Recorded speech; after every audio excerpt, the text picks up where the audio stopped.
गुरुदेव भगवान की जय। प्यारे कृष्ण कन्हैया लाल की जय। परम पूज्य श्री उड़िया बाबा जी के संस्मरण।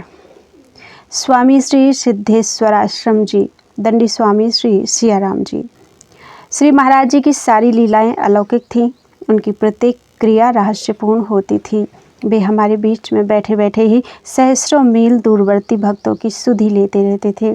इधर सत्संग में सामने बैठे हुए नर नारियों को उपदेश करते और ठीक उसी समय योग बल द्वारा सुदूरस्थ भक्तों को भी प्रेरणा प्रदान करते रहते थे। ऐसे एक दो नहीं सैकड़ों भक्त हैं जिन्हें स्वप्नों में भी श्री महाराज जी ने दूर रहते हुए भी उपदेश दिए हैं और संकट निवृत्ति का उपाय बताया है। आश्चर्य की बात तो यह है कि ऐसे भी सैकड़ों भक्त हैं जिन्हें श्री महाराज जी ने अप्रकट रूप से गोपनीय ढंग से परमार्थ पथ में लगाया और अग्रसर किया। तथापि स्वयं उन भक्तों को इस रहस्य का पता तक नहीं चला। इस रहस्य को विरले व्यक्ति ही समझ पाए हैं कि वे क्या करते और कैसे करते थे। यह विषय सामान्य बुद्धि से परे है। तथापि उनकी पवित्र स्मृति के हेतु अपने अनुभव में आई हुई कुछ लीलाओं का वर्णन किया जाता है। श्री महाराज जी जब प्रथम बार देदामई पधारे थे तब एक स्थान पर उन्हें कांटा लग गया। वहीं बैठकर उन्होंने कांटा निकलवाया। वहाँ एक भग्नावशिष्ट कुआं था जिसमें जल भी नहीं था। स्थान भी भयंकर था और उस पर ऐसे लोगों का अधिकार था जो साधु संतों के विरोधी थे। उस कुएं को देखकर महाराज जी मुझसे बोले, बेटा यहाँ कुआं और बगीचा हो तो अच्छा हो। इतना कहकर वहाँ से चल दिए। इसे श्री महाराज जी की वाक सिद्धि कहें अथवा संकल्प सिद्धि, जो कुछ भी हो, स्थान के मालिक के हृदय में स्वतः ऐसी प्रेरणा हुई कि उसने वहाँ एक पक्का कुआं बनवा दिया जैसा आसपास के गांवों में कहीं नहीं है, और साथ ही बगीचा एवं पक्की कुटी भी बनवा दी। एक वर्ष पश्चात जब महाराज जी पुनः पधारे तो उसी कुटी में ठहरे। इसी प्रकार एक बार आप भ्रमण करते हुए एक स्थान पर बैठ गए और मनोरंजन के लिए पृथ्वी पर लकड़ी से एक मकान का नक्शा बनाया। फिर वहाँ से उठकर चल दिए। उसके कुछ काल पश्चात जब उस रास्ते से निकले तो अपने बनाए हुए नक्शे के अनुसार मकान बना देखा। मालूम होता है सत्य संकल्प महात्माओं के संकल्प को सत्य करने के लिए प्रकृति देवी स्वतः प्रस्तुत रहती हैं। गंगा किनारे सहवाजपुर में एक बुढ़िया माई रहती थी। वह बहुत निर्धन थी और उसके एक ही लड़का था। वह श्री महाराज जी को भी अपना पुत्र ही मानती थी। उसका प्रेम सच्चा था। घर में बर्तनों का भी अभाव सा था। अतः प्रातःकाल उठकर अंधेरे में ही उठकर वह मिट्टी के खपड़े में ही आटा गूंथती और मोटी मोटी 3 रोटी सेकती, 2 अपने और अपने पुत्र के लिए तथा एक श्री महाराज जी के लिए। उसे लेकर वह अंधेरे में ही बाबा के पास पहुंच जाती। आप उसका सच्चा प्रेम देखकर बिना स्नान किए बासी मुंह उस रोटी को खा लेते। इतना ही नहीं, वह माई आपको आंचल से ढांपकर स्तनपान भी कराती थी और आंखों से प्रेम के आंसू गिराती जाती थी। आप भी चुपचाप बालक की तरह उसकी गोद में पड़े स्तनपान करते रहते थे। ऐसे आप खिलाड़ी थे। परंतु भक्तों के भाव तो भिन्न भिन्न होते हैं। बलदेव ब्रह्मचारी का आपसे था सखा भाव। उन्हें यह बात बहुत बुरी लगती थी। एक दिन जैसे ही अंधेरे में आई, उन्होंने डंडा उठाया और यह कहते हुए उसकी ओर दौड़े, अरे राण, तू सवेरे ही सवेरे अंधेरे में चली आती है, बिना नहाए धोए ही रोटी खिला देती है, ठहर दो। बुढ़िया प्राण लेकर भागी। उसके बाद वह डर के कारण 2-3 दिनों तक नहीं आई, परंतु रोती रही। उसकी यह अवस्था बाबा से छिपी नहीं थी। एक दिन प्रातःकाल आप शौच के लिए गए। ब्रह्मचारी जी जल का कमंडल लेकर साथ हो लिए। बाबा ने उनके हाथ से कमंडल ले लिया और अरहर के खेतों में छिपते छिपते बुढ़िया के घर पहुंच गए। वह बड़ी प्रसन्न हुई और तत्काल भोजन बनाने लगी। इधर जब बाबा के आने में देर हुई तो बलदेव ब्रह्मचारी को संदेह हुआ और उन्होंने अनुमान से समझ लिया कि आप बुढ़िया के घर ही गए हैं। बस वे भी उधर ही चल दिए और जाकर देखा कि बुढ़िया तो रोटी बना रही है और आप मसाला पीस रहे हैं। बलदेव ब्रह्मचारी को देखते ही बुढ़िया डरी और इन्हें भी गुस्सा चढ़ाया। बोले, अरे बाबा, यह राण तुम्हें क्या खिलाएगी? तुमसे ही मसाला पिसवा रही है। बाबा बोले, चुप रहो, बोलो मत। बस उस दिन भोजन करके बुढ़िया को प्रसन्न करके ही आप वहाँ से गए। आप दूसरों के मन को खूब पहचानते थे। एक माई श्री महाराज जी से अपने घर चलकर भिक्षा करने का बहुत दिन से आग्रह कर रही थी। आप उससे कह देते कभी आएंगे। एक बार उसके गांव होकर कहीं जा रहे थे, आपको उसकी याद आ गई। अतः उसके घर जाकर नारायण हरि कहा। वह मैया घर के भीतर रोटी बना रही थी और उसका लड़का बाहर खेल रहा था। लड़के ने भीतर जाकर माँ से कहा, माँ साधु को रोटी दे दो। वह चिल्लाकर बोली, कह दे चला जा, हाथ खाली नहीं है। बालक ने आग्रह करते हुए कहा, साधु बाबा अच्छे हैं, रोटी दे दो। तब उसने रात की सूखी रोटी भेज दी। श्री महाराज जी उसे लेकर चले गए। कुछ दिनों पश्चात वह माई फिर आपके दर्शन करने आई और पुनः घर चलकर भिक्षा करने का आग्रह करने लगी। तब आपने कहा कि तू एक रोटी देने में साधु को अच्छा बुरा देखती है, ठीक तरह नहीं दे सकती, फिर हमें भिक्षा कराने से क्या लाभ। तब वह मैया रोने लगी और क्षमा प्रार्थना भी की। आपने उसे आश्वासन देकर शांत किया। श्री महाराज जी जब सर्वप्रथम इस प्रांत में आए थे तब मोहनपुर में बहुत दिन ठहरे थे। वहाँ के भक्तगण आपसे बहुत स्नेह करते थे, आपको बगलबंदी पहना देते और खेत में ले जाकर मिट्टी के ढेले फुड़वाते तथा जबरदस्ती साग रोटी दूध और खीर आदि खिलाते थे। वे आपको अपने घर का और प्राण प्रिय समझते थे। एक बार जब आपको मोहनपुर छोड़े हुए बहुत दिन हो गए तब एक बूढ़ी माई कर्णवास आई और आपको देखकर फूट फूट कर रोने लगी। बोली, अरे लाला, तू हमें ऐसा भूल गया है, हमें क्या पता था कि तू ऐसा कठोर हो जाएगा। तुझे हम गरीबों के साग रोटी अच्छे नहीं लगे, तेरे बिना हम कैसे जिएंगे। इस प्रकार कह कहकर उसने बड़ा विलाप किया। इससे वहाँ बैठे अन्य भक्त भी फूट फूट कर रोने लगे और भावों में विभोर हो गए। श्री महाराज जी ने उसे सांत्वना दी और पुनः आने का वचन दिया। श्री महाराज जी जब दिल्ली पधारे थे तब वहाँ सत्संगियों एवं दर्शनार्थियों की बड़ी भीड़ लगी रहती थी।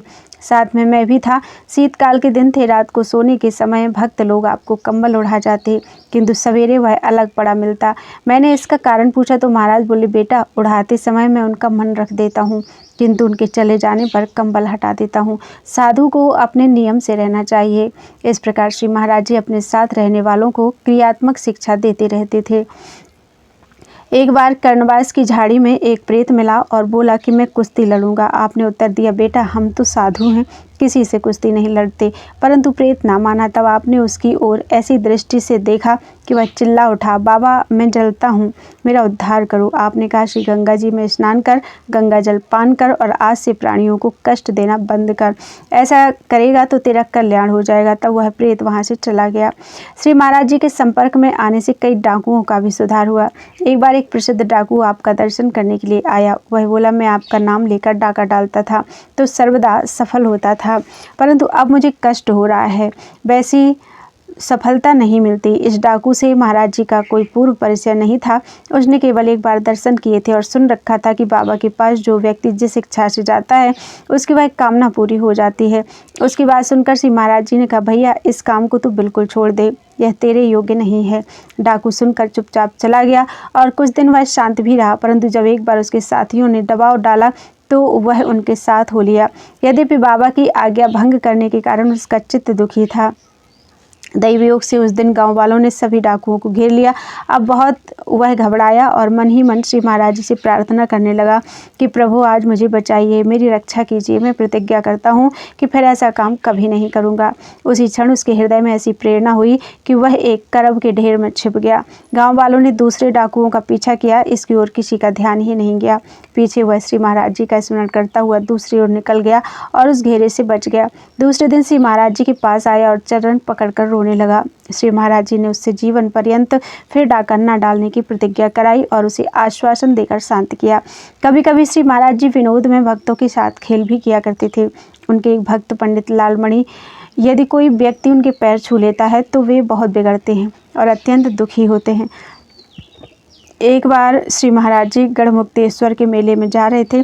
साथ में अनेक भक्त थे। उनमें से ठाकुर प्रताप सिंह ने विनोद में पंडित लालमणि के पैर छू लिए।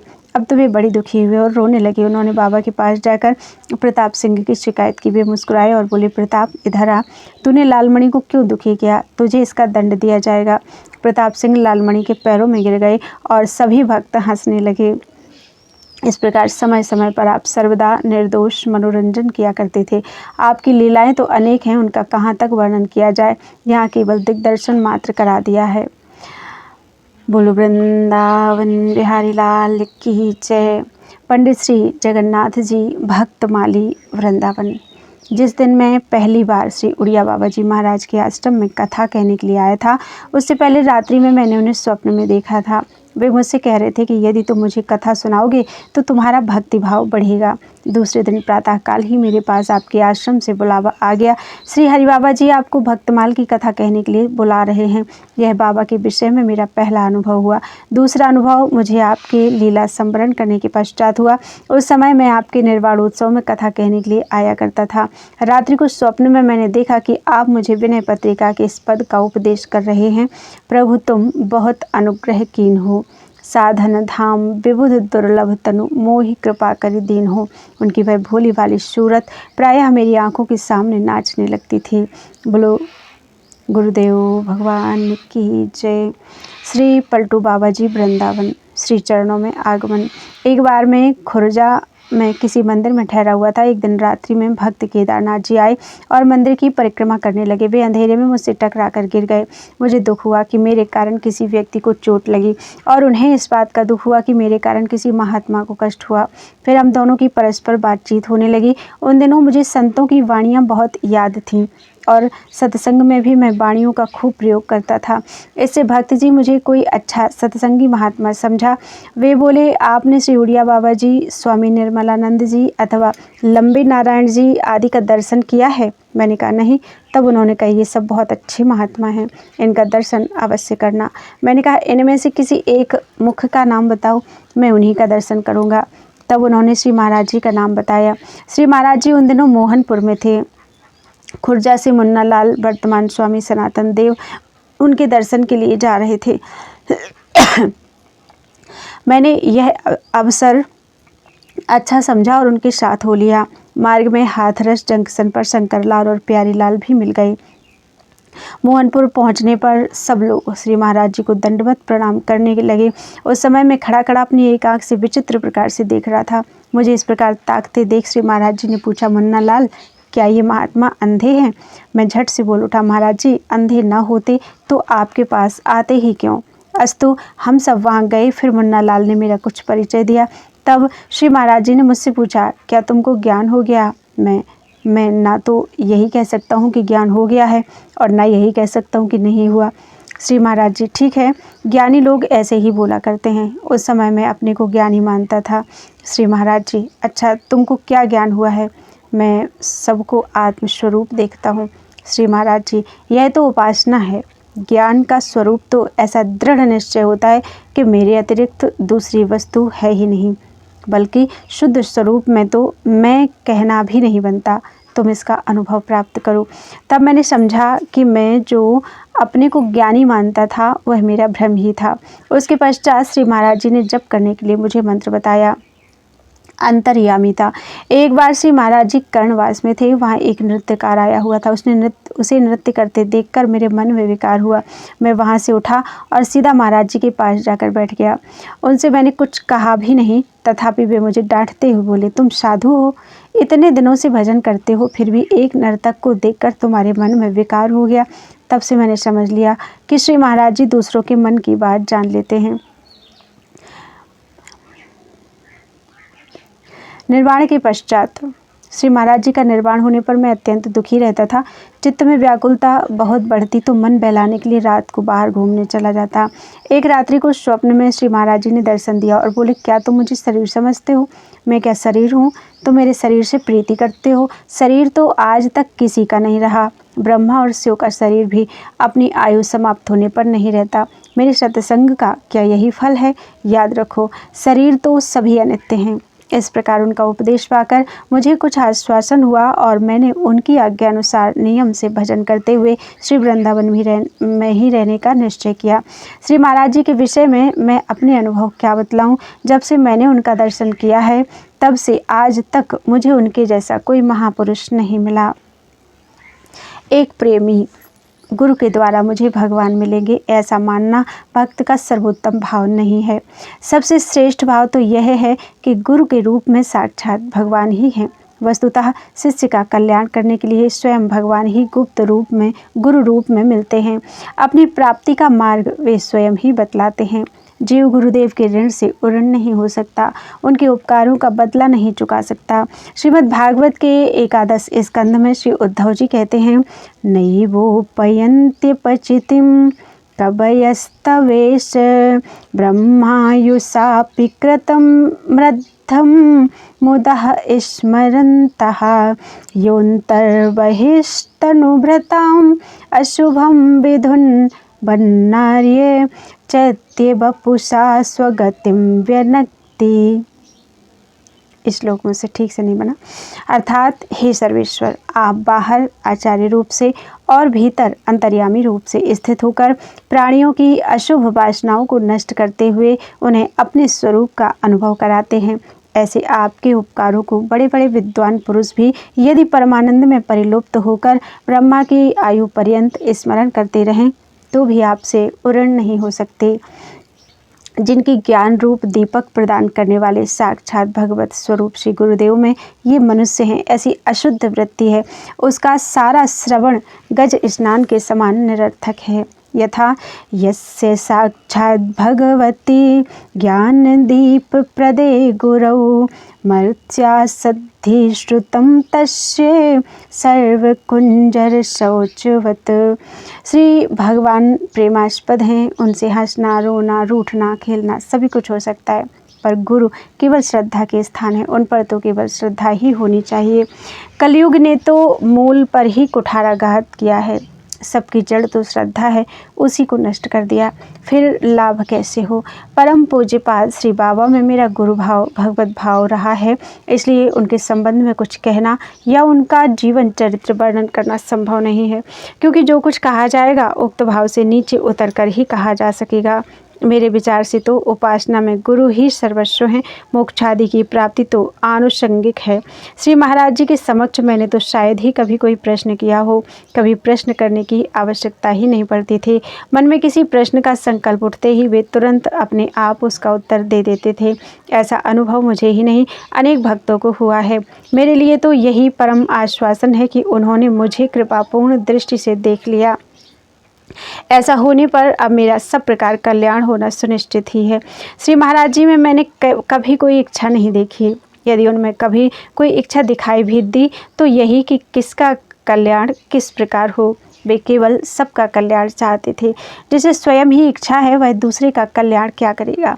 एक बार श्री गुरु पूर्णिमा के अवसर पर श्री महाराज जी के मुख से ये वचन सुने थे, भैया सब हुआ, पर ना तो इन लोगों की चित्तवृत्ति बदली, ना आज्ञा पालन में ही इनकी निष्ठा है, और ना ये भजन परायण ही हुए हैं। अब इन लोगों के साथ रहने में क्या लाभ। श्री महाराज जी के पास रहते तो बहुत लोग थे, परंतु उन्हें ठीक ठीक जान कोई नहीं सका। यदि किसी ने कुछ जाना भी तो उतना ही जितना उन्होंने अपने आप को जानना चाहा। पूर्णतः कोई नहीं जान सकता। जानता भी कैसे। सोई जानहु जेहि देहु जनाई। श्री महाराज जी प्रायः कहा करते थे, आज्ञा सम न सो साहिब सेवा, अर्थात आज्ञा पालन के समान श्रेष्ठ स्वामी की कोई दूसरी सेवा नहीं हो सकती। वे आज्ञा पालन पर ही जोर देते थे और आज्ञा पालन करने पर ही विशेष प्रसन्न होते थे। वस्तुतः हम सबका परम कल्याण भी उनकी आज्ञा पालन करने में ही है। गुरुदेव की आज्ञा का पालन करने से गुरु चरणों में जो अनुरक्ति होती है वह साधक की मान प्रतिष्ठा आदि सभी विघ्नों से रक्षा करती है। श्री महाराज जी का सबसे अधिक जोर करने पर था। वे कहते थे कि करो, कुछ भी करो, या तो जो रुचि वह करो, जो ठीक समझते हो वह करो, या जो मैं कहूँ वह करो, पर करो अवश्य, अकर्मण्य मत रहो। भगवती श्रुति भी इसी तत्व का उपदेश इन शब्दों में करती हैं, कुर्वन्ने बेह कर्माणि जिजीविषेच्छतम समाह, अर्थात इस संसार में अथवा यह मनुष्य जन्म पाकर कर्म करते हुए ही 100 वर्ष जीने की इच्छा करे। भगवान श्री कृष्ण कहते हैं, मन्मना भव मद भक्तो मद्याजी माम नमस्कुरु मामे वैश्यसि सत्यम ते प्रतिजाने प्रियोसि में। मन मना भव अर्थात मुझ में मन लगाओ, मेरे भक्त हो, मेरे लिए यज्ञ करो और मुझे ही नमस्कार करो। यदि ऐसा करोगे तो मुझे ही प्राप्त होगे, यह मैं तुम्हें प्रतिज्ञा पूर्वक कहता हूँ, क्योंकि तुम मेरे प्रिय हो। साधक का एक क्षण भी व्यर्थ न जाए, निरंतर भगवत प्रीत्यर्थ भजन होता रहे, तभी उसे अपने ऊपर प्रभु की कृपा समझनी चाहिए। एक बार एक पंडित जी केवल भगवत कृपा का ही पक्ष ले रहे थे, परंतु श्री महाराज जी का कथन था कि भगवान हमसे भजन साधन करावें तभी उनकी कृपा समझनी चाहिए और यदि ना करावें तो उनकी अकृपा माननी चाहिए। श्री महाराज जी के विषय में और अधिक क्या कहूँ, मैं तो यही देखता हूँ, मुँह पर करही स्नेह विशेखी। एक साधु। एक बार किसी ने स्वामी जी से पूछा, आप कोई ऐसा साधन बताइए जो सरल हो, संक्षिप्त हो, जिसमें सामग्री की आवश्यकता ना हो और जिसमें सबका अधिकार हो, साथ ही वह शीघ्र फल देने वाला भी हो। तब आप बोले, ऐसा साधन तो केवल भगवान नाम जप ही है। उसमें उपर्युक्त चारों बातें हैं, वह सरल भी है, उसमें सामग्री की भी आवश्यकता नहीं है और उसमें सबका अधिकार भी है। एक बार एक विरक्त और विद्वान महात्मा श्री महाराज जी के पास आए। उन्होंने जनसमूह के सामने ही एक क्लिष्ट ग्रंथ की शंका आपके आगे रखी। उसके उत्तर में आप बोले, इस शंका का उत्तर हम ना तो दे सकते हैं, ना दे ही सकेंगे। हम तो विशेष पढ़ा लिखा नहीं जानते। यह उत्तर सुनकर महात्मा चकित हुए और मन में विचारने लगे कि यदि इनके मन में मान की इच्छा होती तो इतने स्पष्ट शब्द इनके मुख से नहीं निकल सकते थे। एक समय श्री वृंदावन में आपने यमुना जी में दूध चढ़ाने की आज्ञा दी और कहा कि जिस भाव से जितना भी दूध मिले ले आओ। जब दूध यमुना जी के किनारे पहुंचा तो किसी ने शंका की कि यदि यह दूध यमुना जल में न डालकर दूसरे मनुष्यों को पिला दिया जाए तो उन्हें पुष्टिदायक हो सकता है। यह सुनकर महाराज जी ने कहा, लोगों के पेट में गया दूध तो मलमूत्र बन जाएगा, हमें तो इसे यमुना जल बनाना है, मलमूत्र नहीं। उदारता एक महान गुण है, यह साधु का भूषण है। प्राचीन काल में संतों में यह गुण विशेष रूप से पाया जाता था। इससे हृदय प्रसन्न होता है, क्योंकि दूसरों को दी हुई प्रसन्नता तुरंत लौटकर दाता को मिलती है। अर्थात दूसरों का हृदय प्रसन्न करने से तुरंत अपना हृदय भी प्रसन्न होता है। उनके हृदय के आशीर्वाद तत्काल फल प्रदान करते हैं। गरीबों को दें, अतिथियों को दें, रोगी अपाहिजों को दें, साधु ब्राह्मणों को दें, गंगा यमुना को दें, किसी को भी पर देता रहे अवश्य रहे, देता अवश्य रहे। विशेषतः अन्न खिलाकर दूसरों के हृदय को जितना वश में किया जा सकता है उतना और किसी प्रकार नहीं किया जा सकता। किसी का अन्न खाने से हृदय तुरंत उसका कृतज्ञ बन जाता है।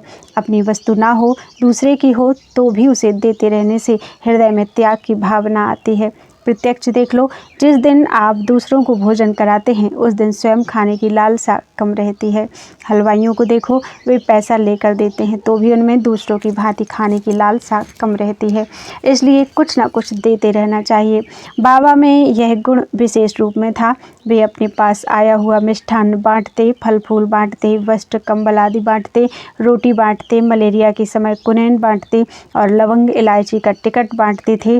उनके इस आचरण से एक बड़ी शिक्षा मिलती है। कहते हैं, महात्मा हातिम को मारने के लिए उनके किसी शत्रु ने एक आदमी को भेजा था।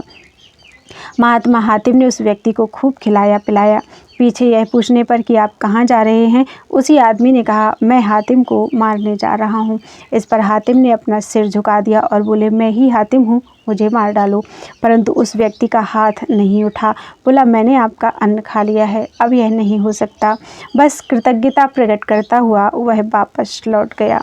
बोलो वृंदावन बिहारी लाल की जय।